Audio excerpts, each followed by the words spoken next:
السلام علیکم ورحمۃ اللہ۔ پیارے دوستوں اور عزیزوں، اللہ کی ذات سے امید کرتا ہوں کہ آپ سب خیر و عافیت سے ہوں گے۔ آج ہم پڑھیں گے رباعی کے ابواب۔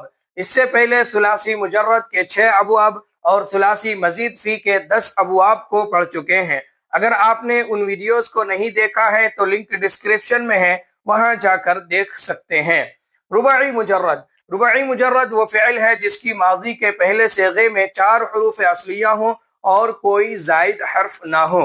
رباعی مجرد کا ایک باب ہے، وہ ہے فعللتن، جیسے مثال ہے بعثراتن۔ فعل ماضی ہے فعللا، جیسے مثال ہے بعثرا۔ یہ با فا کلمہ ہے، عین کلمہ ہے، سا لام اول ہے اور را لام ثانی ہے۔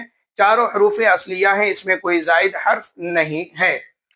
رباعی مزید فی کے 3 ابواب ہیں، ان میں سے ایک ہی باب کا استعمال قرآن کریم میں ہوا ہے، وہ ہے رباعی مزید فی بحرفین، یعنی وہ فعل جس کی ماضی کے پہلے صیغے میں 4 حروف اصلیہ کے علاوہ کوئی زائد 2 حرف ہوں۔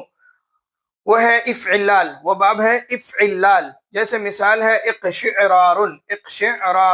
فعل ماضی ہے افعال اللہ، مثال ہے اقشعر، جیسے اقشعر۔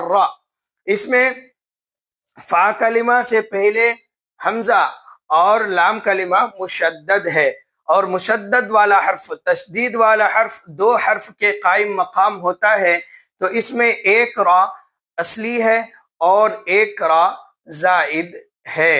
رباعی کہ ان 2 ابواب کو اچھی طرح یاد کیجئے۔ پھر ملتے ہیں اگلے سبق میں۔ السلام علیکم ورحمۃ اللہ۔